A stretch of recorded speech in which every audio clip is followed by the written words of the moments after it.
পরকালের জিন্দেগির জন্য কি হিসাব মিলায়ে নিলা, কি সঞ্চয় করলা। সকাল ৯টা-১০টার সময় বাবায় সন্তানকে বলে বাজারে যাও, দুপুর বেলা ঘরে মেহমান আসবে, দুপুরে রান্না করার জন্য চাল, ডাল, মাছ, তরকারি নিয়ে আসো, টাকা নাও। সন্তান টাকা নিয়ে বাজারে গেল। 10টা-11টায় বাজারে গিয়া পকেট ভরা টাকা। বাজারে যাওয়ার পরে দেখে সুন্দর সুন্দর বিল্ডিং, রং, কোথাও আবার গান চলে, কোথাও নাচ গান চলে। রং তামাশার রংমহল দেখেও ধাঁধায় পড়ে গেছে। এখন এখানে খেলা চলে, ওখানে ক্যানভাসারের আওয়াজ, ওখানে সুন্দর বাতি জ্বলে। এগুলো হাঁটে আর দেখে এত সুন্দর বাড়ি, এত সুন্দর গাড়ি।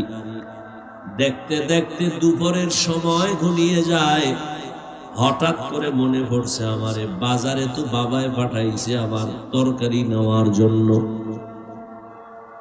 মেহমান আসবে দুপুর বেলা, এখন আমি বাজার করতে পারি নাই।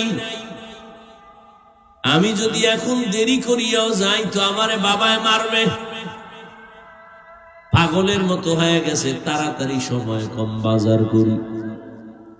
এবার বাজারে তরকারির বাজারে ঢুকবে, পকেটে হাত দিয়ে দেখে খেলার তামাশায় বুঝে টাকাও হারায় গেছে। এখন চোখের পানি ছেড়ে কাঁদে, আমার উপায় কি? আমিও খানা পাবো না, ঘরের মেহমানের উপায় কি? আমার বাবা তো বেতের বাড়ি দিবে। আল্লাহ কয়, বান্দা, জমিনের বাসিন্দা জিনও ছিল, ফেরেশতারাও ছিল, কিন্তু মানুষ তোরে বাসিন্দা হিসাবে বানাই নেই। আমি বানাইছি আখিরাতের বাজার করার জন্য। দুনিয়াতে আইসা এখন দেখো সুন্দর সুন্দর রংমহল। দুনিয়ার মায়ায় পড়ে একদল। আখিরাত আছে, বাড়ি আছে, বাজার আছে, খবরই নাই। যেদিন আজরাইল তোমাকে ডাকবে, সেই দিন আফসোস আর চোখের পানি পড়বে, কোনো বাজারই তো করতে পারলাম না। আল্লাহ এজন্যই বলেন, লা ইয়াগুররান্নাকা তাকাল্লুবুল্লাযীনা কাফারু ফিল বিলাদ মাতাউন কালিলুন সুম্মা মাওয়াহুম জাহান্নাম ওয়া বিইসাল মিহাদ।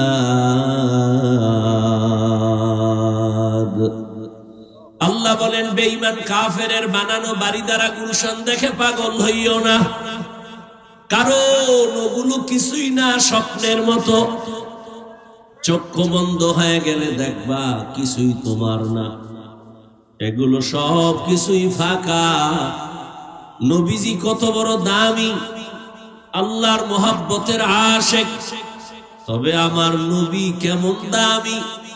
মুসা নবী আল্লাহর আশিক, ঈসা নবী আল্লাহর আশিক, ইব্রাহিম আল্লাহর আশিক, ইউসুফ নবী আল্লাহর আশিক, নূহ নবী আল্লাহর আশিক।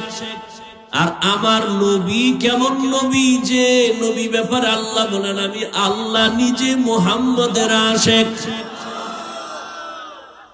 সেই নবীর কোনো গুনাহ নাই।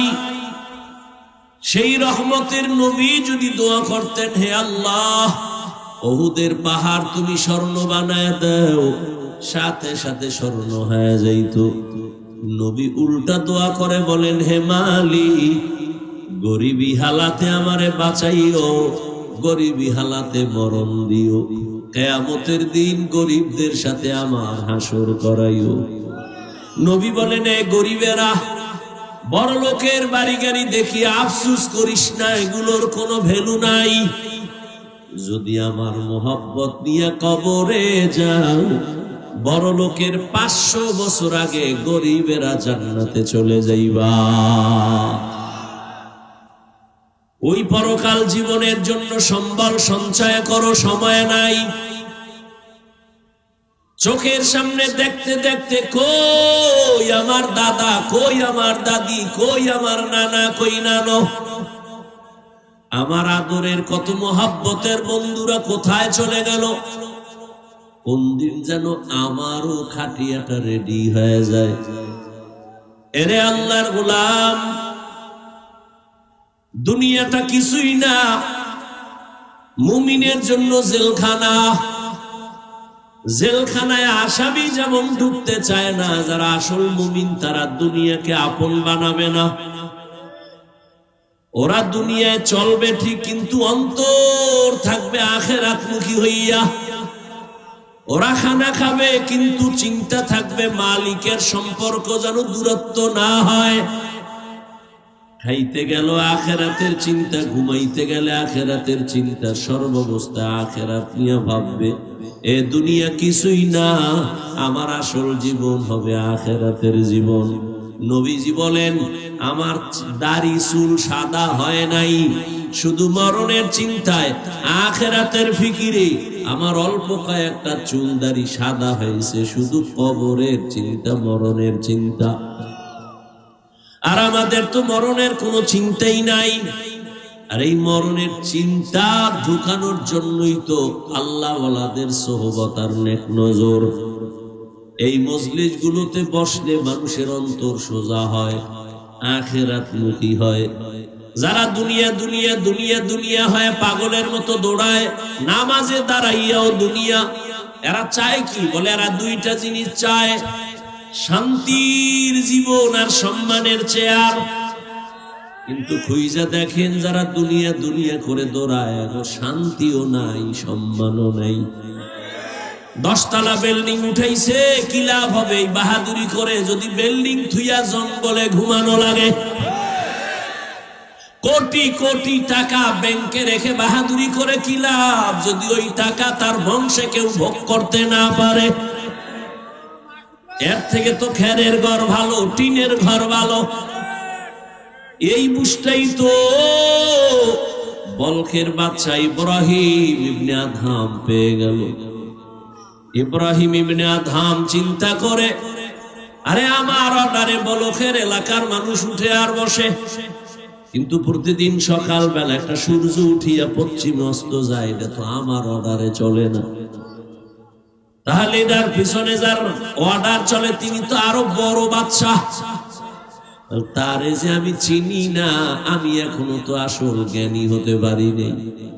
ভাবতে ভাবতে ভাবতে ভাবতে হঠাৎ করে চেঞ্জ হয়ে গেল, সিদ্ধান্ত নিল, না, এ রাজত্বের কোনো দাম নাই। আমার অর্ডারে যদি সূর্য চলতো তো আমার দাম, তাহলে এই রাজার সাথে আমার সম্পর্ক করা দরকার।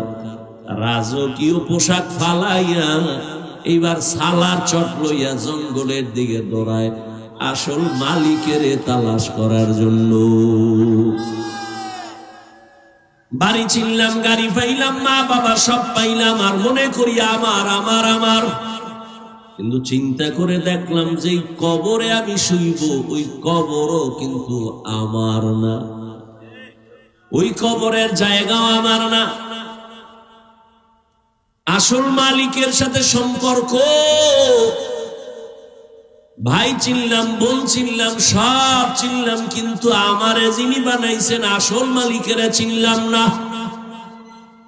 ইব্রাহিম সাগরের পাড়ে দৌড়ায়, রাজকীয় পোশাক ফালাইয়া এবার জীর্ণ শীর্ণ পোশাক নিয়ে দৌড়ায় আর আসল মালিকের তালাশ করে।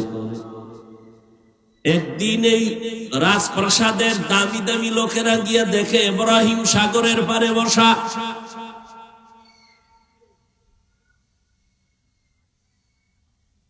বয়ে রয়েছে জীর্ণ শীর্ণ পোশাকে। ইব্রাহিম, তুমি এইসব ছেড়ে কি পাইলা? অনেক কিছু পাইছি। দেখবা কাহা, হাতে একটা সুই ছিল লোহার, এটা সাগরে ফালাই দিছে। আমার রাজত্ব দেখবা কাহা? দেখবা। ইব্রাহিম কয়, সাগরের মাছ, আমার সুই নিয়ে আসো। হাজার হাজার মাছ স্বর্ণের সুই নিয়ে আসছে। ইব্রাহিম কয়, দেখছো? আরো দেখো। এই তোদের সুই চাই না, আমার সে লোহার সুই দাও। অনেকক্ষণ পরে একটা ছোট মাছ লোহার সুই নিয়ে এসে হাজির। ইব্রাহিম কয়, আমার রাজত্ব এখন জাহেরে না বাতেনেও চলতেছে, সমুদ্রে চলতেছে। মান কানা লিল্লাহ কানা আল্লাহু লাহু, যে আল্লাহর হয়ে যাবে সারা দুনিয়া তার হয়ে যাবে। আল্লাহর হওয়ার জন্য আল্লাহ ওয়ালার সাথে সম্পর্ক রাখতে হবে। আল্লাহ সবাইকে তৌফিক দান করেন। সুবহানাল্লাহি ওয়া বিহামদিহি, সুবহানাকাল্লাহুম্মা ওয়া বিহামদিকা, আশহাদু আল্লা ইলাহা ইল্লা আনতা, আস্তাগফিরুকা ওয়া আতুবু ইলাইক।